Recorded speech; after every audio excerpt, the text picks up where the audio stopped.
বিহারে খসড়া ভোটার তালিকায় নাম নেই তেজস্বী যাদবের। লালু পুত্রের বিস্ফোরক অভিযোগ ঘিরে শোরগোল। তেজস্বীর দাবি খারিজ নির্বাচন কমিশনের।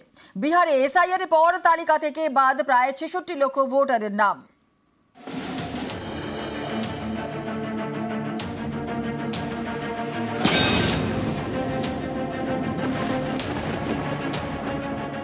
ये एप्लीकेशन है, मेरा भी नहीं है। हम चुनाव कैसे लड़ेंगे? এবছর শেষে বিহারে বিধানসভা নির্বাচন। তার আগে সেখানে ভোটার তালিকার এসআইআর বা স্পেশাল ইন্টেন্সিভ রিভিশন চালাচ্ছে নির্বাচন কমিশন।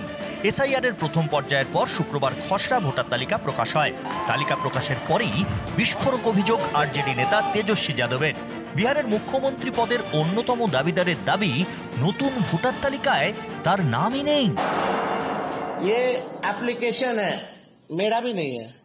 हम चुनाव कैसे लड़ेंगे? ये चुनाव आयोग का एप्लीकेशन है और मेरा ईपीआईसी नंबर हमने इसमें डाला है। चुनाव लड़ने के लिए आपको बूथ वोटर बनना चाहिए, बिहार का वोटर होना चाहिए। বিহারের প্রাক্তন উপমুখ্যমন্ত্রী, বিরোধী শিবিরের প্রধান মুখ, মুখ্যমন্ত্রী পদের অন্যতম দাবিদার লালু পুত্রের দাবি তারই নাম নেই ভোটার তালিকায়। বিতর্কের মুখে তড়িঘড়ি আসরে নামে নির্বাচন কমিশন। পাল্টা ভোটার তালিকা তুলে ধরে দাবি করে সেখানে নাম রয়েছে তেজস্বীর।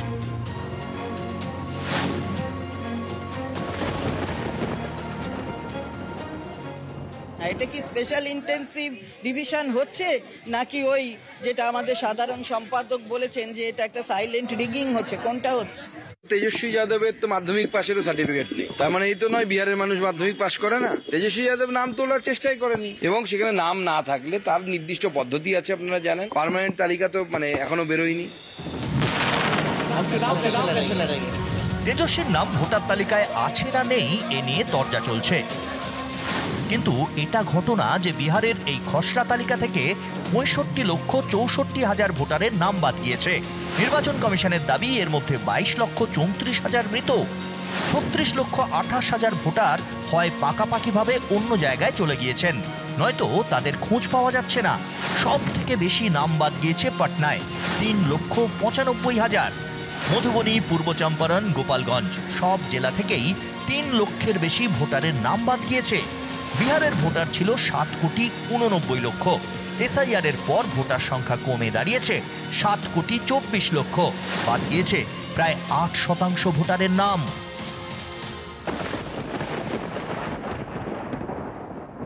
चुनाव आयोग की चालाकी है, कहीं वोटर का पता नहीं है, बूथ का नाम नंबर नहीं है और ईपीआईसी नंबर जो है वो नहीं है, ताकि हम जो है पता कर सके कि कौन लोग हैं जिनका नाम कटा। यानी जब वोटर वोट ना दे पाए, आपने पहले से तय कर दिया कि फलना पार्टी को ही सरकार में लाना है, तो आप चुनाव क्यों करा रहे हैं? आप एक्सटेंशन दे दीजिए सरकार को। বিহার তো লড়ছে, কারণ এটা শুধু তো বিহারের জন্য ছিল না, বলছে তো সারা ভারতবর্ষের জন্য, কিন্তু ছিল বাংলা। বিজেপি পন্থী কিংবা পন্থাতে যদি বিশ্বাস না হন, আর না হয় আপনি বাংলাদেশি কিংবা ডি ভোটার, এই অবস্থা দিকে ভারতীয় জনতা পার্টির এই ন্যাক্কারজনক চিন্তা ভাবনা। এসআইআর একটি নির্দিষ্ট সময় পরপর হয়, এবং ভারতবর্ষের গণতন্ত্রকে ভাইব্রেন্ট করার জন্য, আরো বেশি শক্তিশালী করার জন্য এসআইআর অত্যন্ত জরুরি। লড়াই চলছে আদালতে, সংঘাত চলছে দিল্লিতে।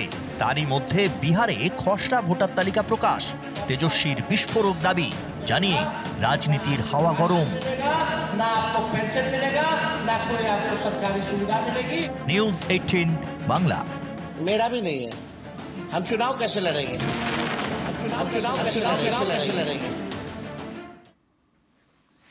এসআইআর ঘিরে তপ্ত রাজনীতি। বিহারের খসড়া ভোটার তালিকা প্রকাশের পর নির্বাচন কমিশনকে তীব্র আক্রমণ রাহুল গান্ধীর। বিতলেন নরেন্দ্র মোদীকেও, পাল্টা আসরে বিজেপিও। Because the truth, my friends, is that the election system in India is already dead. Please remember one thing. The Prime Minister of India is the Prime Minister of India with a very slim majority. If 15 seats were rigged, he would not be the Prime Minister of India.